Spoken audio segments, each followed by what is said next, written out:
Hola, hola, ¿cómo están? Buenas noches a todos. Antes de comenzar el video, pues quiero mostrarles algo y es este cuadro. Este es un cuadro de Alan Turing hecho en pop art. Bueno, este cuadro está de hecho pintado a mano, en lienzo. Y pues bueno, es Alan Turing.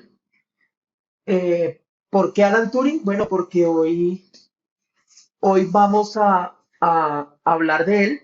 Vamos a hablar específicamente de este libro que ya les había comentado antes, que es bastante interesante, tiene mucha información, entonces hoy vamos a hablar sobre la vida de Alan Turing. Bueno, ahora sí, nuevamente bienvenidos a Root for Everyone. Hoy quiero que empecemos a retomar, bueno, el plan es empezar a retomar los reviews de los libros. Hace ya bastante tiempo había hecho un review sobre un libro de auditoría sobre redes inalámbricas, por ahí en el canal lo van a encontrar. Pero hoy vamos a hablar del señor que está en el cuadro. Bueno, quienes estén interesados en el cuadro, me pueden escribir y charlamos. El cuadro es hecho a mano, quien quiera de pronto comprarlo o algo así, pues me escribe y lo vemos. Eh, Hoy vamos a hablar sobre este libro, Turing, pensando en máquinas que piensan. Este libro lo compré. Lo vi de casualidad un día que estaba en la librería Panamericana acá en Bogotá y ahí mirando entre libros y mirando cosas, vi que decía Turing. Entonces yo ve, ¿qué será este libro? Entonces llegué y lo tomé, lo vi y casualmente ese día estaban como en una promoción donde si se compraban los libros de esta serie de RBA, pues eh, iban a tener un descuento especial por si uno compraba otros libros de otro valor. Recuerdo que ese día me compré por un libro de análisis forense informático y un libro que si mal no recuerdo es la biografía de Elon Musk. Ya más adelante, obviamente, vamos a hablar de esos libros. Así que, bueno, hoy vamos a hablar de este libro. Este libro básicamente, así se ve cortico, pero realmente es sustancioso, cuenta mucha información. Y pues bueno, quiero arrancar ahí sí como se dice por el principio, y es que se habla mucho de computación, se habla mucho en criptografía, por ejemplo, cuando uno está hablando de criptografía o estudia criptografía, dentro de los primeros temas que uno ve es la famosa máquina Enigma, el aporte de Alan Turing, los modelos criptográficos, criptoanálisis y demás. Pero resulta y pasa que hay mucha historia detrás de eso, ¿sí? Hay un tema aquí importante y es que hace un par de días tuve, no una discusión, sino que hacía estaba en un grupo de WhatsApp y ya estábamos hablando sobre un tema en específico y alguien dijo un comentario como, las personas que viven siempre los libros, sí, realmente cuando se enfrentan a problemas no tienen cómo resolverlos. No sé si de pronto el comentario iba dirigido, igual, pues digamos en este orden de ideas no me interesa, pero creo que conocer la historia de las cosas ayuda muchísimo a resolver problemas. Y es súper interesante esto, ¿por qué? Porque, bueno, si empezamos a hablar de la vida de Alan Turing, bueno, por acá tengo unas notas que voy a estar revisando, entonces, para recordarme lo que les quiero contar. Pues bueno, lo primero es que Alan Turing fue uno de los personajes más representativos, ¿sí? En el siglo XX. ¿Por qué? Recordemos que Alan Turing fue realmente quien diseñó los principios de la computación que conocemos hoy en día, ¿cierto? Es muy famoso por la famosa máquina de Turing, ¿sí? La que se dice fue el primer ordenador de la historia. Pero hay otro tipo de ordenadores, hay otro tipo de máquinas que se inventaron después. Sin embargo, la máquina de Turing, dentro de sus características, pues está que pues no fue una máquina hecha físicamente real o posible. La máquina de Turing fue una máquina teórica, pero bueno, eso vamos a hablar más adelante y cómo funciona. ¿Este libro de qué trata? Pues bueno, responde preguntas como, bueno, ¿y qué es un ordenador o un computador? ¿Qué es? Eh, porque un computador puede llegar a colgarse. Entonces resulta que nosotros empezamos a ver, por ejemplo, cuando resolvemos problemas de informática, que los equipos se cuelgan o fallan o se bloquean o tienen problemas. Pues resulta que Alan Turing desde hace ya bastante tiempo había logrado determinar las razones por las cuales los equipos se cuelgan. Bien, ¿quién se inventó el primer computador? Entonces está también esa parte de la historia y es, nosotros conocemos la computación porque pues Estados Unidos es quien desarrolla la gran parte de tecnología en computadores. Pues hablamos de Microsoft, Apple, pues, no sé, Cisco, Hewlett Packard, IBM. Entonces conocemos mucho a Estados Unidos por ese lado, pero hay otra historia interesante. ¿Cómo resuelve problemas una computadora? El CAPTCHA. Hoy que, por ejemplo, el CAPTCHA funciona para todo. ¿Por qué el CAPTCHA? ¿En qué se basa un CAPTCHA? El OCR, todos saben, bueno, los que de pronto no saben qué es el OCR, es el reconocimiento óptico de caracteres, pero ahí pasa que eso tiene también un fundamento basado en algunas o en las teorías que planteó Alan Turing en su momento. OCR se utiliza hoy para tecnologías como por ejemplo el Data Loss Prevention, para poder detectar eh, datos que se quieran fugar a través de imágenes. Preguntas como si una máquina puede ser inteligente y cómo es eso de los computadores cuánticos. Ahorita se habla de computación cuántica.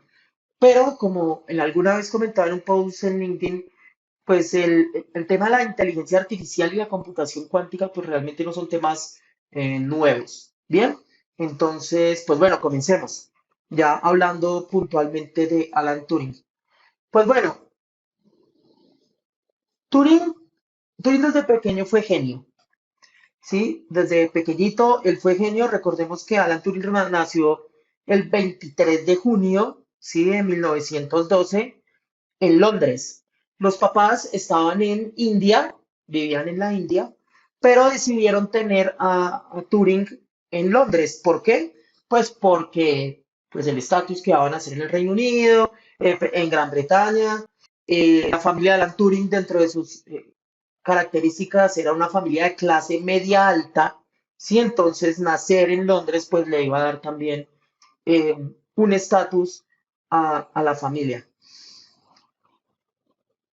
Él tiene más hermanos, ¿sí? Él es el menor de sus hermanos y dentro de los aspectos importantes de Turing cuando estaba pequeño fue que él empezó a preguntarse mucho qué pasaba en su entorno, qué pasaba en el mundo. Empezó a cuestionarse, así como Leonardo da Vinci, como varios que empiezan a ver cosas desde pequeños y se empiezan a cuestionar.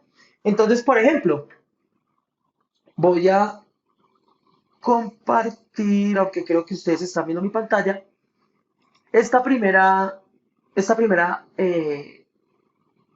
pregunta o planteamiento que se hizo Alan Turing fue, bueno, ¿cómo es que las cebras tienen las bandas? Entonces Turing, dentro de todas sus indagaciones y sus investigaciones, pues desarrolló una ecuación para lograr determinar cómo es que salen o cómo es que se crean las rayas en las cebras. Entonces empecemos a pensar en que desde muy joven Alan Turing empezó a plantear problemas matemáticos, bueno, empezó a buscar soluciones matemáticas a varias preguntas que él tenía eh, del mundo en el que vivía, del mundo común. Es muy importante esto y es entender que Alan Turing, desde sus inicios, cuando empezó con este tema de la investigación, cuando empezó a sacar estas ecuaciones para determinar patrones sobre temas de la naturaleza, pues le dio la entrada a algo que se conoce hoy como la biología matemática. La biología matemática, pues, es utilizar las matemáticas para poder, digamos así, demostrar o determinar ciertos patrones de eventos de la naturaleza. Y estamos hablando de hace bastante, bastante tiempo. Entonces, aquí empezamos a ver que Alan Turing eh, empezó a aportar conocimientos a muchos campos de la ciencia. Bien, ¿qué sucede con Turing más adelante? Pues aquí, como resumiendo el libro, pues bueno, a la edad de 27 años, ¿sí? Pues Turing ingresa a Bletchley Park como criptógrafo, ¿sí? porque pues como todos saben, empieza la Segunda Guerra Mundial, Hitler toma el poder, empieza el conflicto, entonces el objetivo es poder encontrar talentos para lograr descifrar códigos que se estaban interceptando. ¿Qué sucede? Pues que Alan Turing en ese momento logra crear, idear una máquina, él no la construyó como tal, pero él ideó el sistema con el cual se podrían llegar a descifrar estas máquinas. Recordemos que la máquina Enigma pues era una máquina alemana de uso civil que tenía varios tipos y que la Alemania nazi creó diferentes tipos de máquinas Enigma para cada una de sus fuerzas, es decir, la Armada tenía una, la Fuerza Aérea tenía otra, la Infantería tenía otra máquina de Turing, habían unas de 3 rotores, de 5 rotores, de 8 rotores. Entonces, Turing fue quien logró diseñar el mecanismo o el sistema para crear una máquina que lograra descifrar dichos códigos. Un tema también, aquí estamos resumiendo rápido, es que Alan Turing eh, era homosexual, ¿sí? Entonces, ¿qué sucede? Estamos hablando de los años 30, principios de los 40, donde la homosexualidad era considerada como tal un delito. Entonces, Alan Turing tuvo que ocultar durante mucho tiempo, digamos, su orientación sexual para no llegar a ser condenado. Sin embargo, lo capturan, si lo logran capturar, bueno, lo capturan y lo condenan a un tratamiento con hormonas para aumentar su libido y lograr, según en ese momento, quitar o eliminar de él la homosexualidad. ¿Qué pasa? Em, la juventud de Alan Turing fue bastante movida en ciertas cosas, teniendo en cuenta que pues los papás están en India, él nace en Gran Bretaña, los papás de clase media alta, ¿sí? Entonces, ¿qué sucede? Los papás, como son de clase media alta, dicen que quieren que él ingrese a estudiar a una escuela privada. ¿Por qué? Pues porque el estudiar en la escuela privada, pues va a mantener ese estatus social. Bien, entonces, ¿qué sucede? Que Alan Turing entra a la escuela de Sherborne, que es esta escuela que tenemos por acá, ¿sí? Pues acá podemos ver que es la escuela de Sherborne, donde Alan Turing eh, empezó sus estudios. ¿Qué sucede en esa época? Pues que Alan Turing era un aficionado al estudio, él era apasionado por estudiar, por ir a aprender, por ir a la escuela. Entonces, ¿qué sucede? Sucede que hay un paro o hay un bloqueo en 1926, él tenía más o menos 14 años en esa época, y pues sus ganas de ir a la escuela, pues lo llevan a que él coja su bicicleta y se vaya aproximadamente pedaleando 100 kilómetros para ir a la escuela a estudiar. Y aquí tenemos el primer mensaje y es las personas o las personas, sí, por decir, es así, las personas que tienen la voluntad de aprender, ese deseo de aprender, ese deseo de querer hacer las cosas. Estamos en esa época, un joven que en su momento estaba pues definiendo su orientación sexual, coge su bicicleta, se va a 100 kilómetros para el colegio. Y es triste, o sea, es triste ver hoy, por ejemplo, porque me ha pasado y pues lo digo con toda tranquilidad, pues escuchar personas que tienen todas las posibilidades, digamos, en su momento y no tienen este tipo de iniciativas de que no le gusta estudiar, al que no le gusta ir al colegio, en fin. Entonces, ¿qué sucede? Pues que realmente todos tenemos un potencial para crear, para innovar, para hacer cosas em, nuevas, interesantes, cambiar nuestra realidad. ¿Todo depende de qué? Todo depende de la disciplina y depende de la actitud. Entonces, miremos, veamos cómo en ese momento Alan Turing, tan joven, empieza a hacer grandes cosas. Entonces, ¿qué pasa? Ya cuando tenía 16 años y estaba en el colegio, ¿sí? Se hacía pues él empieza a entender ya la relatividad de Einstein. Pues a su edad ya él estaba entendiendo, estaba apasionado por estudiar física, aprender mucho de física, matemáticas, y pues conoce a un amigo en el colegio que se llama Christopher Malcolm. Sí, se hacen muy buenos amigos. De hecho, hay historias, sí, como cuentos, historias que se dicen de que ese fue el primer amor de Alan Turing. Él fue el primer amor, Christopher Molton, ¿sí? Pero ¿qué sucede? Que Christopher, muy joven, muere por tuberculosis. Se enferma, se muere. Entonces, ¿qué pasa? Pues Alan Turing entra en una depresión terrible porque pues Alan Turing también tenía un tema y es que él era muy aislado de las personas. Él no era una persona muy sociable, ¿sí? Él era enfocado en estudiar, por decirlo así, y más por su condición.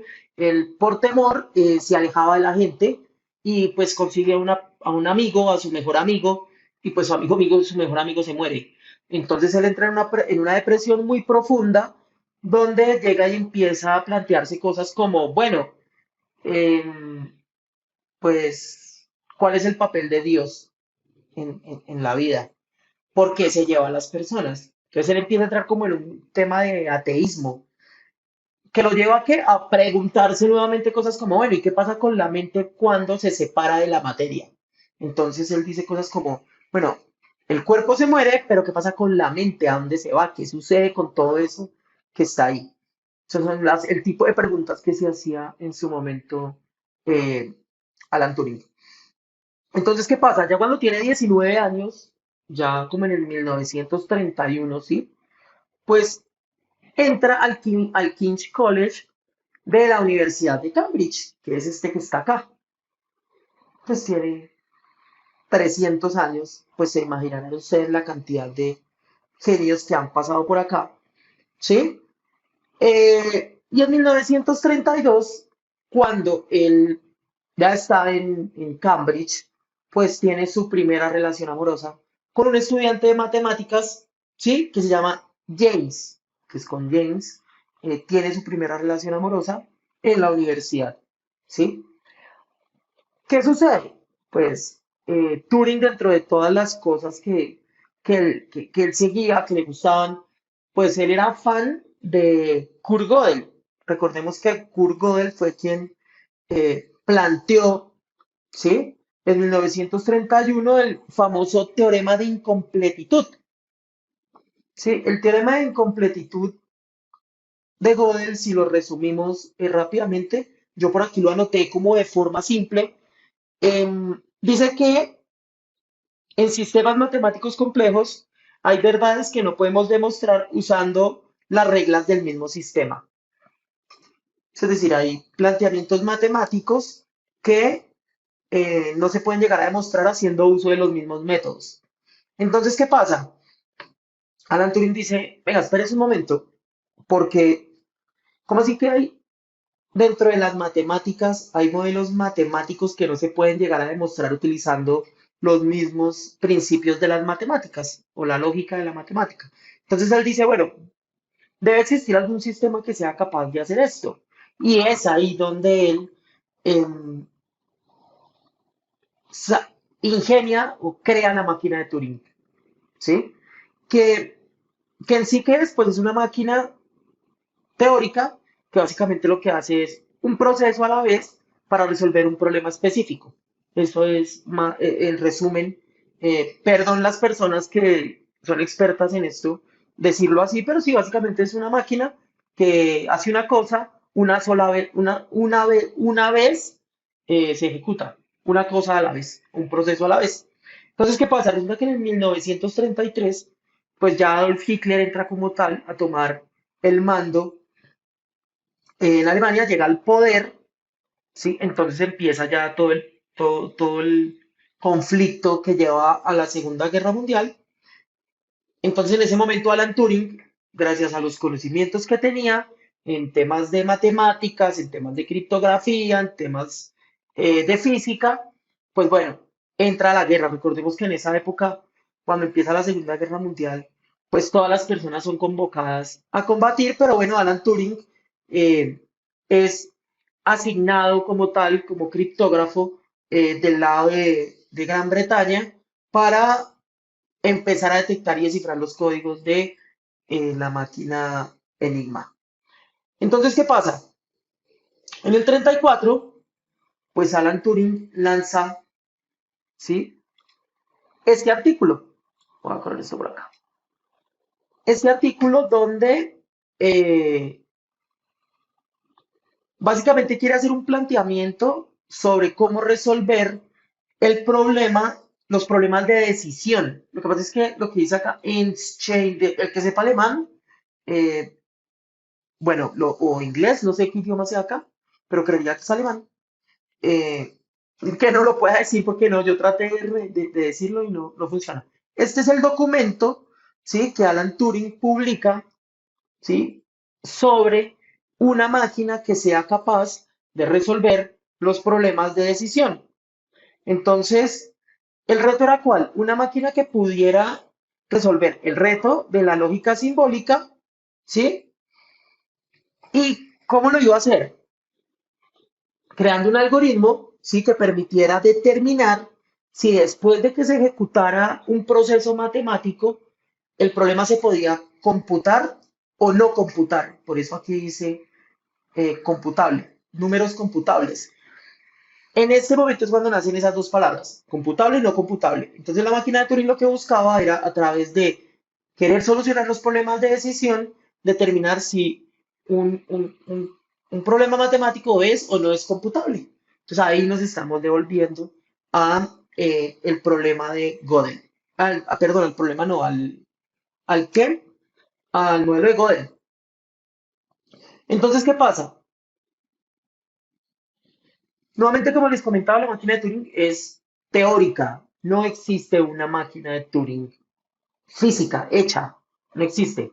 Pero resulta que sí existen unos simuladores que más adelante vamos a ver. Y una de esas máquinas es la máquina que llevó el hombre a la luna. Entonces sucede que muchas veces nos preguntamos, bueno, pero si hoy tenemos tanta computación y seguimos con el tema de ir a la luna, las exploraciones espaciales, pues bueno, ¿cómo hizo el hombre para llegar a la luna en, en esa época donde estábamos hasta ahora saliendo de la guerra? ¿Sí? 20 años, 15 años después de la Segunda Guerra Mundial, ¿cómo es que llega el hombre a la luna? ¿Cómo hicieron para llegar allá? Pues bueno, en ese momento para el Apolo, ¿sí? Para el Apolo, se crea una máquina que se llama la AGC, que es el Apollo Guidance Computer. Ese sistema que se implementó en el Apolo para llevar el hombre a la luna, pues está basado en una máquina de Turing. ¿Por qué? Pues porque su misión principal es llevar el hombre a la luna. Entonces dice, la pregunta es, bueno, ¿y cómo funcionaba? ¿Dónde, pues, cómo era eso? Pues bueno, como les digo, la máquina de Turing pues no es una máquina que se pueda tener físicamente, pues mucho menos tener cerca o tener a la mano una máquina como el AGC que llevó el hombre a la luna, pero por acá hay un proyecto donde pues existe una aplicación para simular como tal el sistema computacional que llevó al hombre a la luna.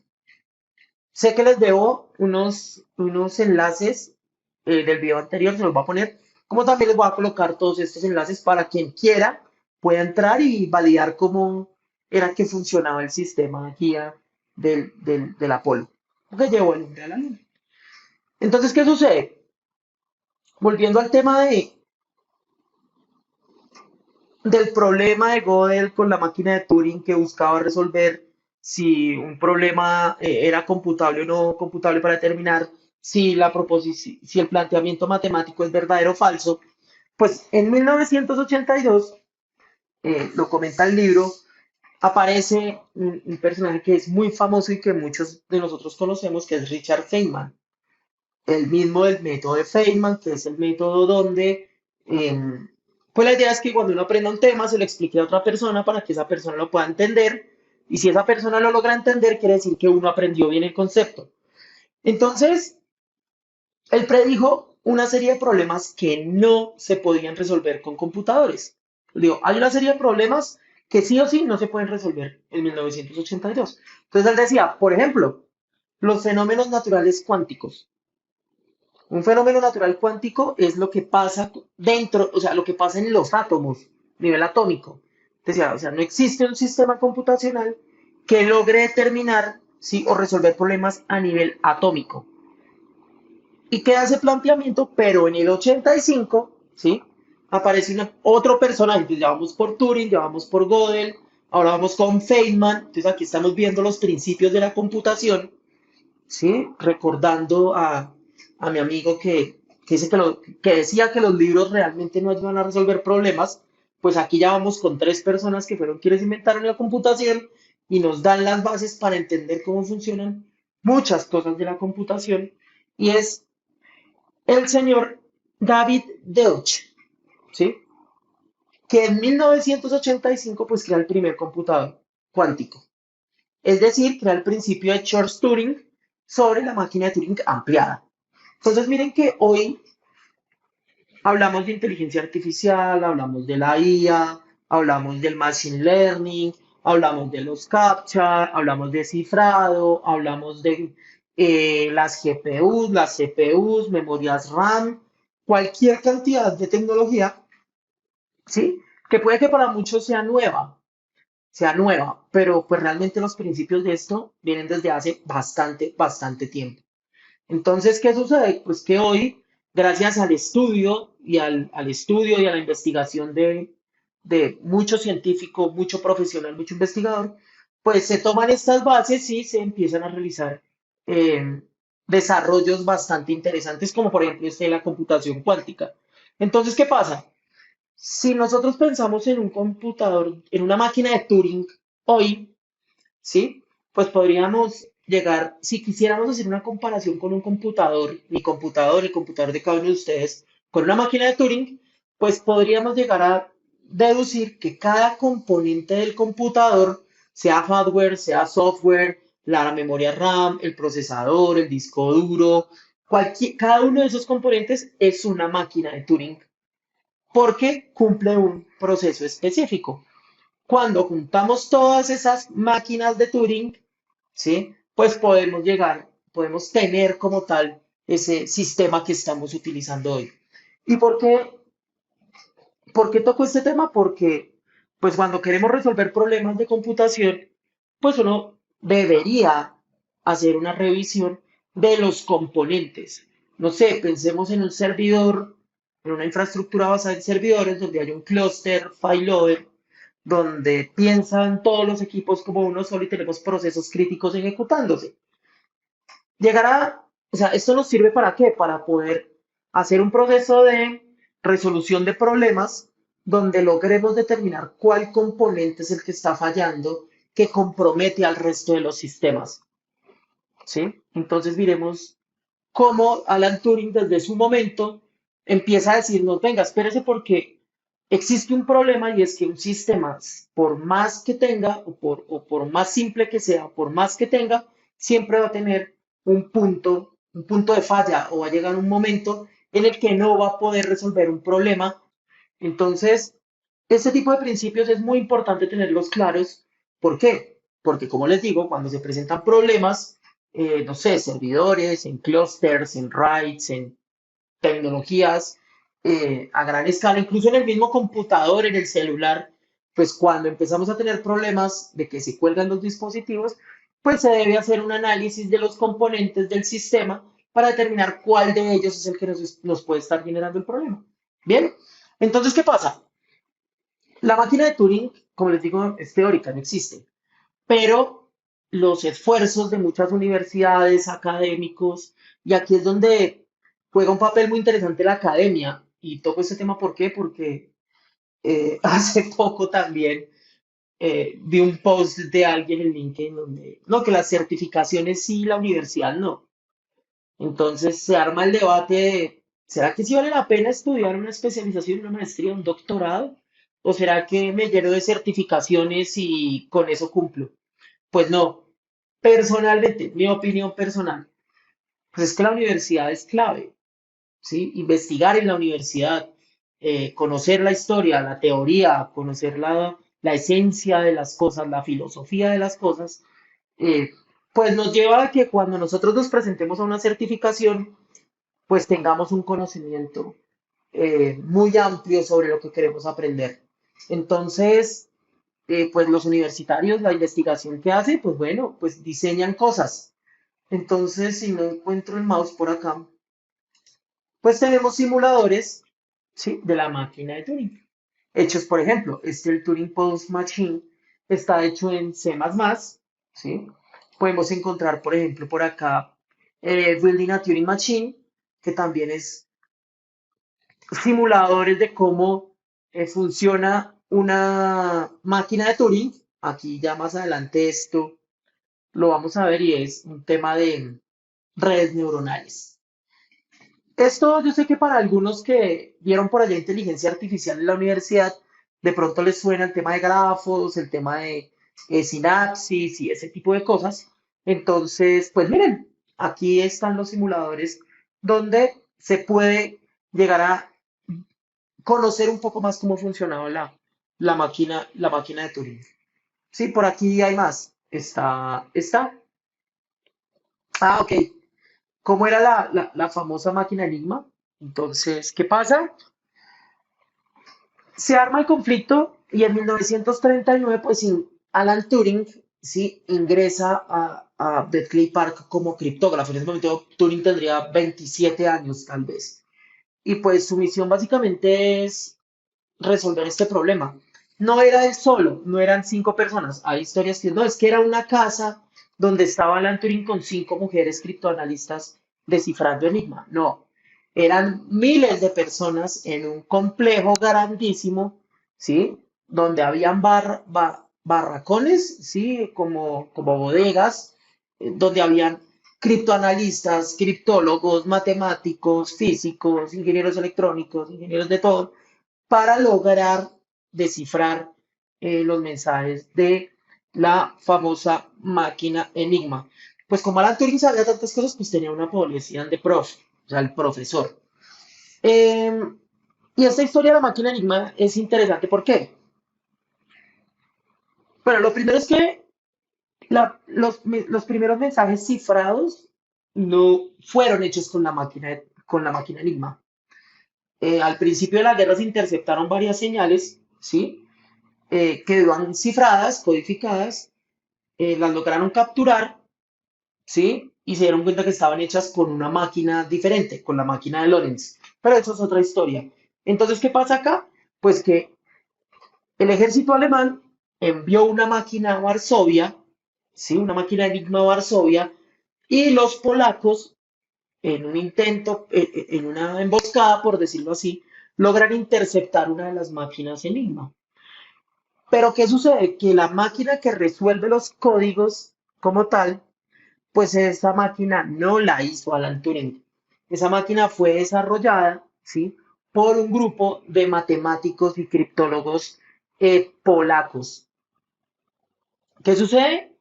Esos polacos estaban dirigidos por Marian Rejewski, ¿sí? Que era quien lideraba en su momento el grupo de criptógrafos polacos que lograron determinar la máquina, que lograron atrapar esta máquina para descifrarla.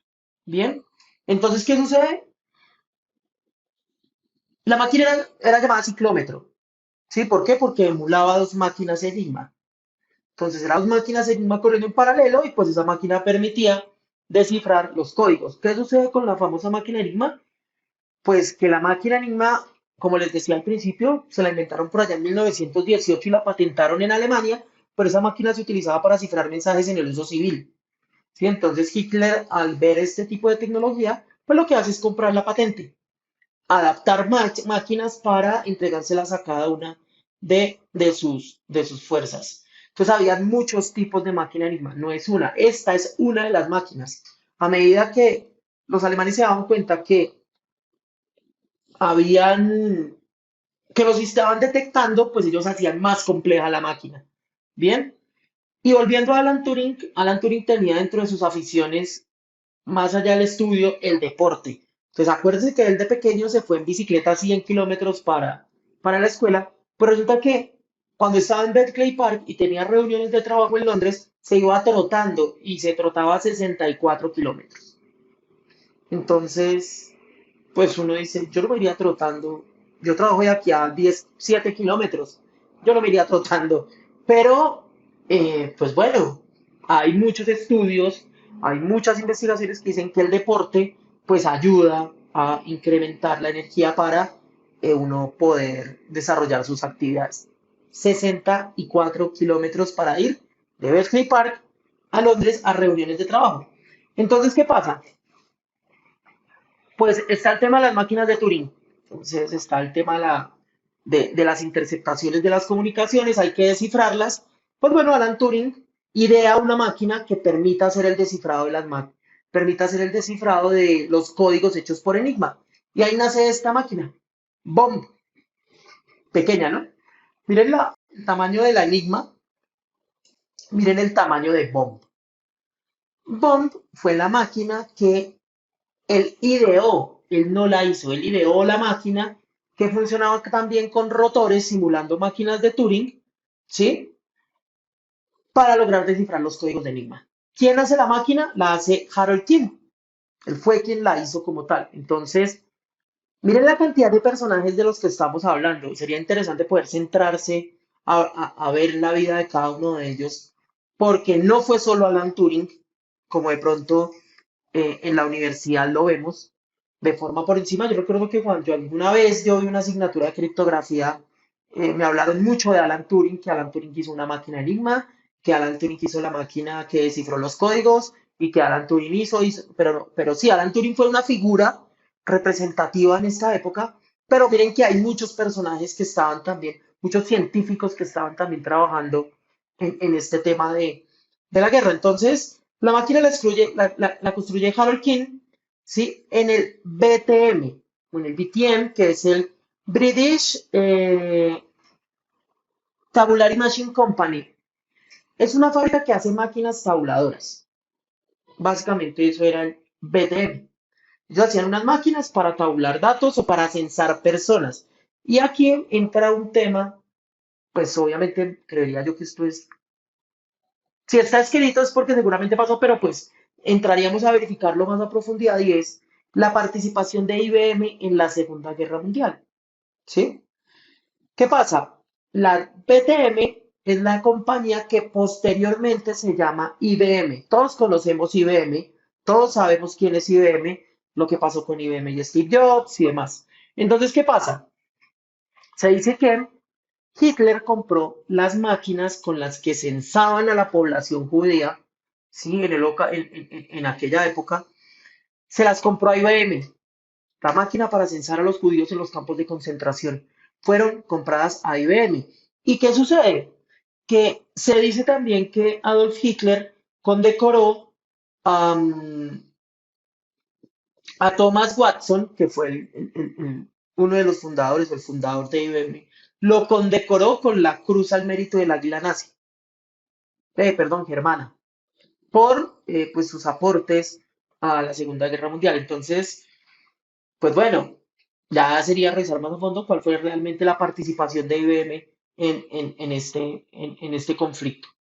Bien, entonces en 1942 ya Alan Turing tiene 30 años, ¿sí? Y en esos 30 años le dicen a Alan Turing que participe en el proyecto Sigari. Ya se había acabado la Segunda Guerra Mundial, ya se había creado BOMB, ya se había descifrado Enigma, se acabó el conflicto, se rompen relaciones. Recordemos que por el tema de, de quién iba a crear la bomba atómica y el tema atómico, pues se rompen las relaciones entre Reino Unido y Estados Unidos después de la guerra y tal.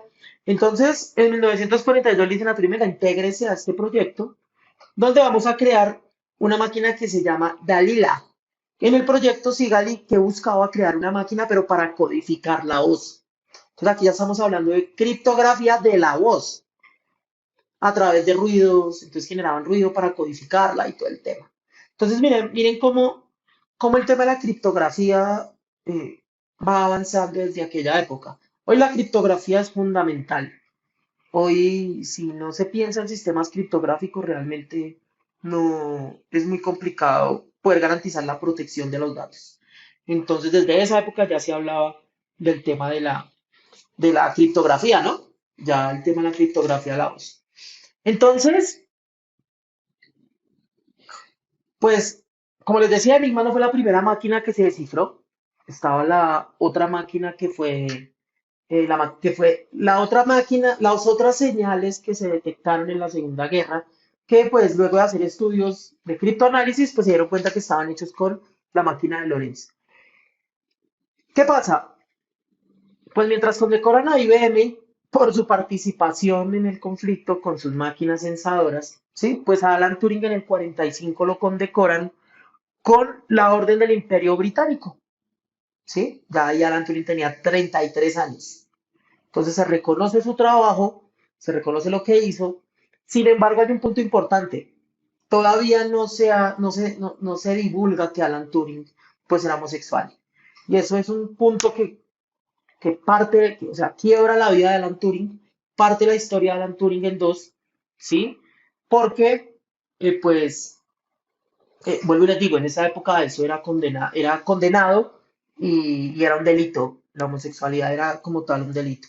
Y pues es triste, digamos, en esa época que pasen que hubiesen pasado ese tipo de cosas con una persona que le aportó tanto al mundo, ¿sí? Y es más triste aún ver hoy cómo todavía existen ese tipo de comportamientos, ese tipo de estigmas por las condiciones de las personas, por su raza, por su religión, por su género, en fin.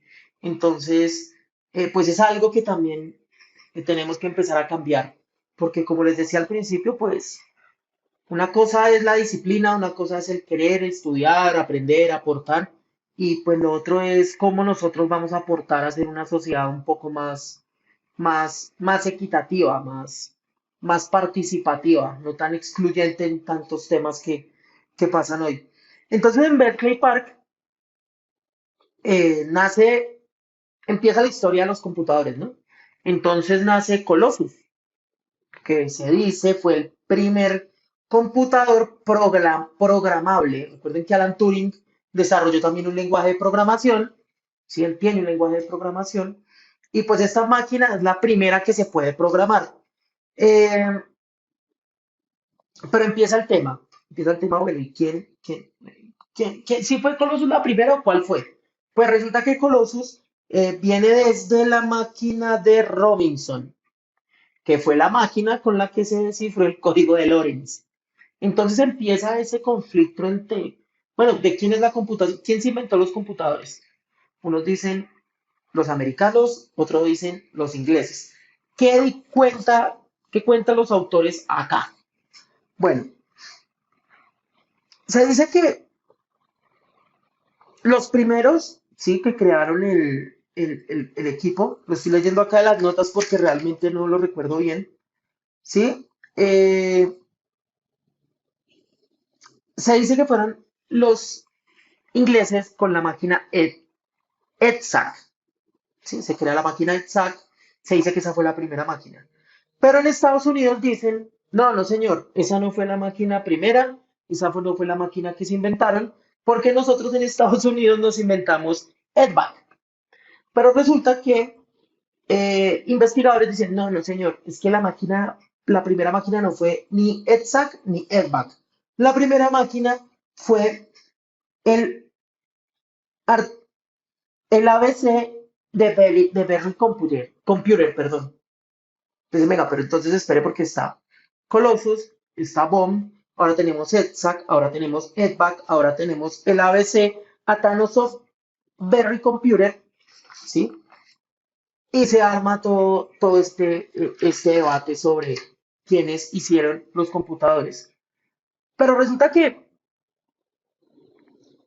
los estadounidenses dicen, no, no señores, que la primera máquina es nuestra. Nosotros fuimos los que nos inventamos el computador porque el ENIAC, de los que ustedes hablan, que fue basado en ABC, ¿sí? Pues no, tampoco es, porque es que el primer computador fue diseñado por Howard al crear el Mark I de IBM. Entonces nos estamos devolviendo otra vez a los 30 y tantos, donde pues IBM estaba creando máquinas. Entonces, en conclusión a esto, ¿qué pasa? Eh, pues es que la computación realmente fue, fue creada entre los dos, ¿sí? La cooperación de los dos en el conflicto hizo que estuviera la computación que conocemos hoy. No fue Turing, no fue el uno, no fue el otro, no fue este, no fue aquel. Fue la cooperación de todos. Lo que sucede es que Alan Turing planteó los principios de la computación al diseñar un sistema para determinar si un problema es computable o no computable. El resto de ingeniería fue de mucha gente. Aquí les voy a compartir este artículo súper interesante donde se dice la participación de IBM en el Holocausto. Y aquí está, por ejemplo, un artículo donde hablan del proyecto del ILA, que es el que les comento del cifrado de voz. Esto no lo enseñaron, pues a mí no me lo enseñaron en mis clases de criptografía, no tenía ni idea de que Alan Turing había trabajado en un proyecto para codificar voz. Yo sabía que él había trabajado para decodificar, más no para codificar. Entonces, súper interesante. Eh, Bomb, simuladores, más simuladores. Pero alguna vez que yo quiero ver cómo funcionaba la máquina que descifró los códigos Enigma. Bueno, aquí están los rotores para simular cómo una máquina Bomb funcionaba. Entonces, quien lo quiera revisar, yo realmente lo utilicé un par de veces, pero quedé un poco confuso porque esto es complejo, pero súper interesante este tipo de iniciativas. Entonces, en resumen, el computador fue británico-estadounidense. Bien, por si de pronto en algún momento, bueno, ¿quién se inventó el computador? Están en una reunión y bueno, ¿usted le gustan los computadores? ¿Quién se lo inventó? Entonces ya saben que por allá sale Turing, que por allá sale la computación cuántica, que por allá sale Lorentz, que por allí, que por allá, que los británicos, que EDVAC, que ENIAC, que Marwan, que Colossus, que Bomb, en fin. Hay una historia súper interesante detrás de los computadores. Y y volviendo al tema, pues esto no lo enseñan en una certificación, pero sí en una universidad, de pronto en un estudio profundo sobre la computación, no sé, ciencias de la computación, se conocen este tipo de historias, que lo cual a mí me pareció muy, muy, muy interesante. Aquí una foto de Colossus, que también fue uno de los primeros computadores, se imaginarán el tamaño, ¿no? De Colossus y hablando de la capacidad limitada de memoria que tenía. Eh, Por aquí está también otro de los computadores, es el ENIAC. Por acá está el otro computador, sí, que es el Harvard IBM Mark I, que es el que dicen que fue el primero, pero los otros dicen que fue este, y los otros dicen que fue este, pero los otros dicen que fue este. Y otro computador es este, el SUSE Z3, que se dice también que fue el primer computador. Entonces, fíjense que hay muchas historias detrás de la maravillosa historia de la computación. Todo partiendo desde Alan Turing, ¿no? Entonces, para que nos demos cuenta el papel que desempeñó Turing. Em, esto, esto es, yo creo que esto es el fundamento del diario vivir de los que trabajamos en, en sistemas. Bien, entonces, ¿qué sucede? El modelo de von Neumann, ¿sí? Y es entrada, proceso, salida, ¿sí? Esto nos lo enseñaron a todos en la universidad y es cómo funciona un equipo. Pues von Neumann no recuerdo el año, ¿sí? Él dice, ah, bueno, un equipo, una máquina debería tener un dispositivo de entrada, una unidad de control, una CPU, una memoria y un dispositivo de salida.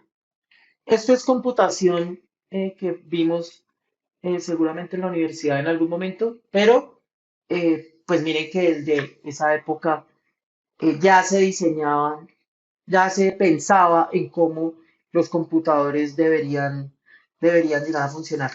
Y bueno, ¿qué sucede? Que pues bueno, nacen más cosas, pues entonces empieza el tema del famoso test de Turing, que es ya cuando Turing dice, bueno, y este tema de la inteligencia artificial, ¿qué? ¿Será que una máquina tiene la capacidad de pensar o de ser inteligente? Y es cuando Turing diseña el famoso test de Turing, que es cómo poder hacer simulaciones, ¿sí? Para que podamos saber si una máquina tiene la capacidad de decidir o no.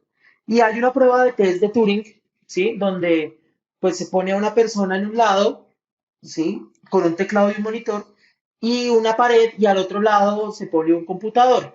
La persona escribe en el computador, ¿sí? Le hace preguntas a la máquina que está en el otro lado y si la máquina le responde, pues entonces, como les decía, el test de Turing es tratar de simular cómo una máquina puede llegar a tomar decisiones inteligentes. Y, y pues hoy empezamos a ver cosas como ChatGPT, como todo este tipo de plataformas que donde uno le pregunta a la plataforma y la plataforma tiene la capacidad de responder. Pues bueno, eso es basado en el test de Turing. Entonces, ¿qué pasa? Que en 1950 aparece este artículo donde Alan Turing plantea esto. Esto lo planteó en 1945, donde dice, bueno, ¿será que una máquina tiene la capacidad de ser inteligente? Y miren, bueno, este artículo está en 1950, pero realmente el planteamiento fue en el 40, sí, en el 50, en 1950. Turing publica este artículo en una conferencia, ¿sí? Y 6 años después, ¿sí? Se acuña el término como tal de inteligencia artificial. O sea, miren cómo todas las cosas empiezan a pasar. Los que quieran leerse este artículo, se los súper recomiendo, ¿sí? Eh, porque aquí se dice realmente cuáles son los principios de la inteligencia artificial. Hoy tenemos ChatGPT, tenemos DALL-E, tenemos muchas aplicaciones que hacen uso de la IA, pero si queremos entender realmente qué fue la IA, en este artículo lo podemos encontrar. Muy buen artículo. Entonces, ¿qué sucede? Que se acuña el término inteligencia artificial en 1956, donde se buscaba validar si un equipo era capaz de simular el comportamiento humano, ¿sí? Y pues empiezan a desarrollar una cantidad de sistemas, y en eso se crea el sistema Madame. El sistema Madame, eh, no sé si yo lo haya dejado por acá, creo que no.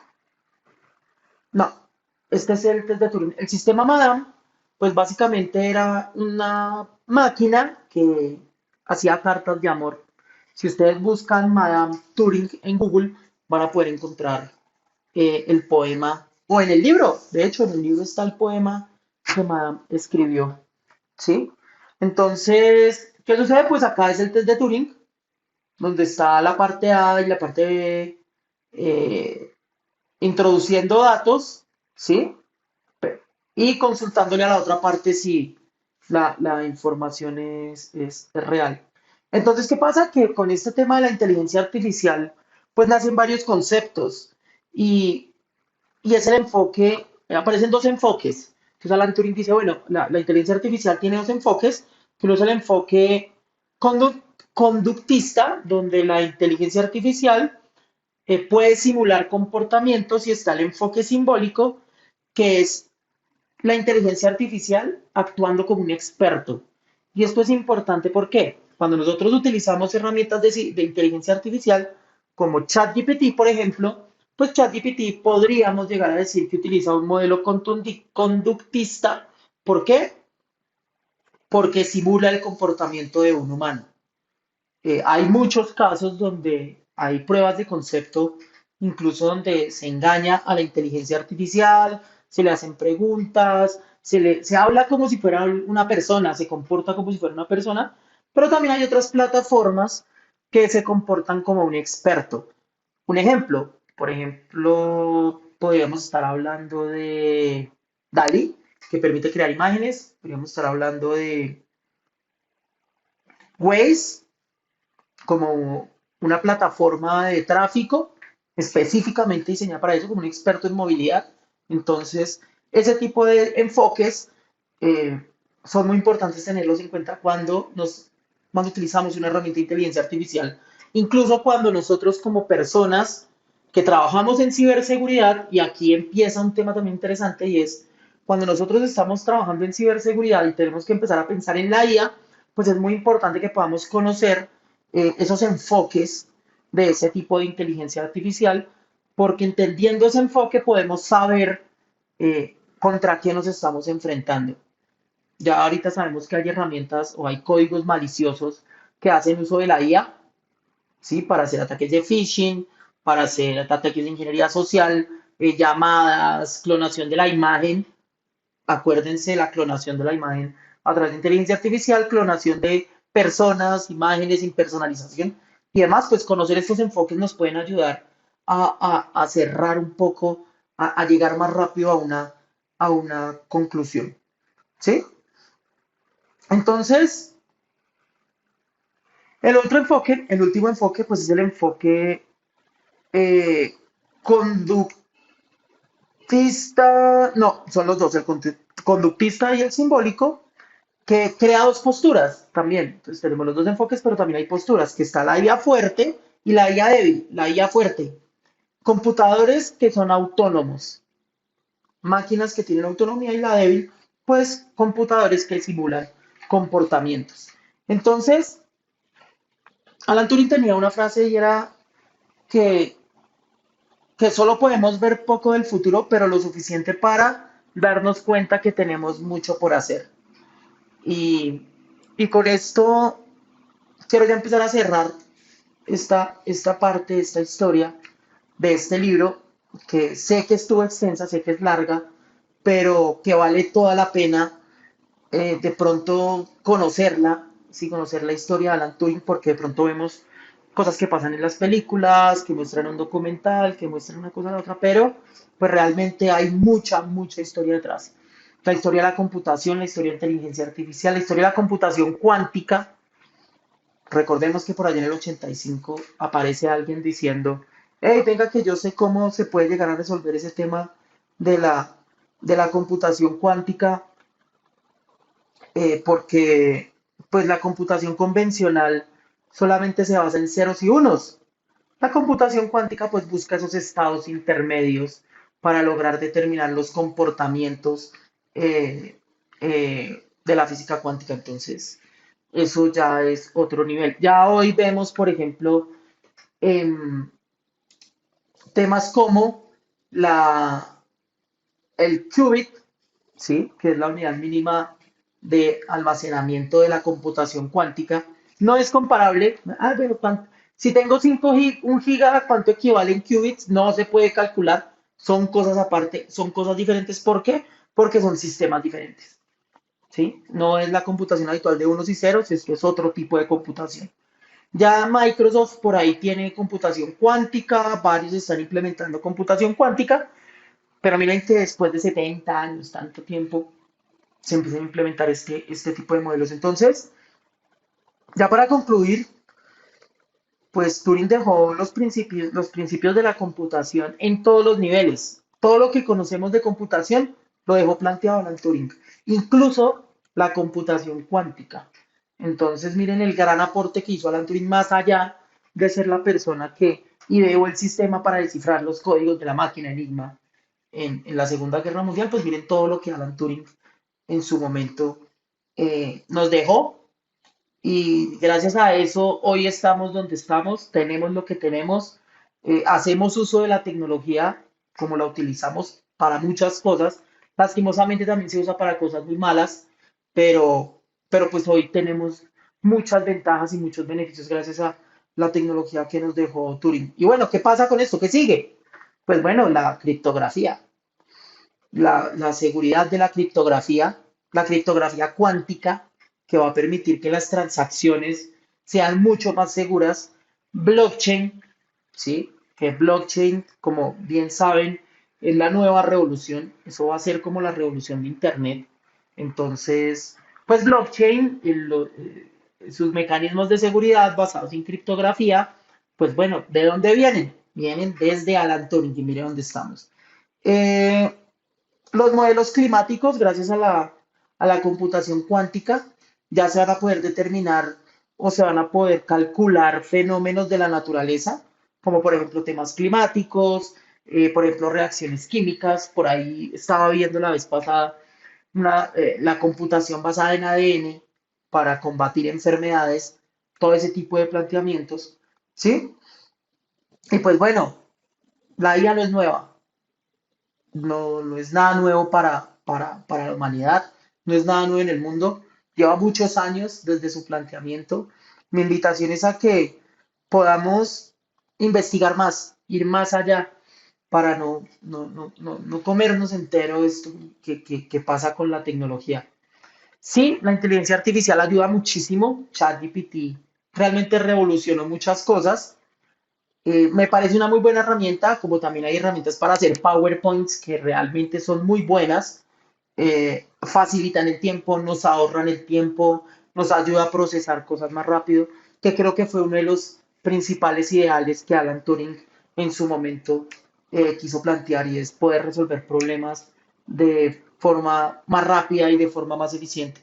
Entonces, ¿qué pasa? Pues vivimos en un mundo donde pues hay mucho estigma, ¿no? Por su orientación sexual, por su raza, por su género, su color, su estatus social y demás. Y muchas veces, eh, pues no vemos lo que realmente las personas tienen para aportarnos. Eh, un ejemplo es Alan Turing, ¿sí? Otro ejemplo por allá es Ada Lovelace, quien en su momento, cuando la ingeniería y las cosas eran de hombres, pues sale esta señora a crear sus lenguajes de programación y a resolver problemas de computación. Entonces, eh, pues la invitación es a eso, a que no estigmaticemos, aprendamos de todos. Hay mucha información sobre esto, eh, porque pues compartiendo el conocimiento y aprendiendo de todos es que hacemos que las cosas funcionen mejor.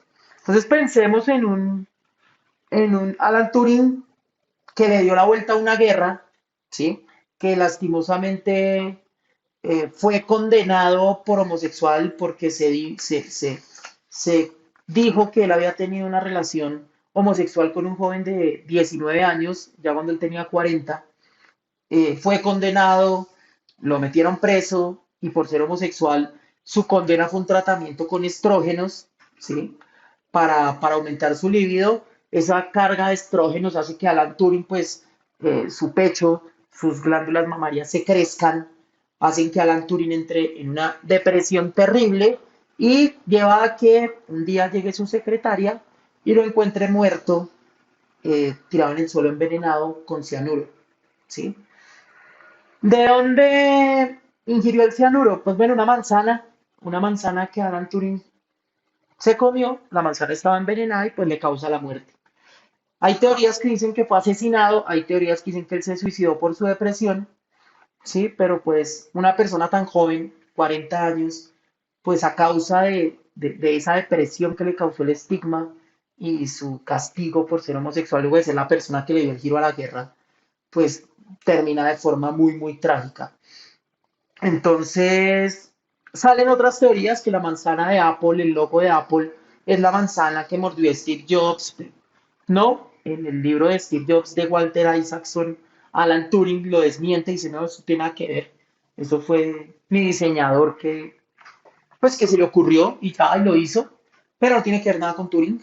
Entonces, pues nada, la conclusión acá es que muchas veces el estigma, muchas veces el juzgar, muchas veces el satanizar a las personas por lo que son, pues puede llegar a terminar en resultados muy tristes, muy catastróficos. Y pues un ejemplo de ellos es un genio como Alan Turing, que por su orientación sexual, perdón, pues es condenado, es castigado, es humillado y eh, pues nada, se va un genio de la ciencia. Seguramente si él hubiera seguido, pues la inteligencia artificial la hubiéramos conocido hace muchos años más. Entonces, pues nada, muchísimas gracias. Aquí está el libro. Lo encuentran en la librería de Panamericana. De hecho, ahorita estamos en Feria del Libro en Bogotá, para los que viven en Bogotá. Posiblemente, si lo buscan, lo pueden encontrar por ahí. Entonces, muchas gracias por estar acá y les anuncio que el próximo va a ser, prometo no ser tan largo en el resumen, este sí es largo porque realmente me pareció fascinante y me parece fascinante la vida y el legado que nos dejó Alan Turing. Ya luego hablaremos de este señor Edward Snowden, el famoso ingeniero que entregó o reveló los secretos de las interceptaciones y cómo el gobierno norteamericano hacía uso de los datos y capturaba datos de todos los ciudadanos del mundo. Entonces, nos vemos. La invitación, lean mucho, realmente conocer la historia de lo que nos gusta hacer, la informática, la seguridad y todo este tipo de cosas, pues realmente nos genera mucho valor. Así que nos vemos en la próxima. Chao, chao.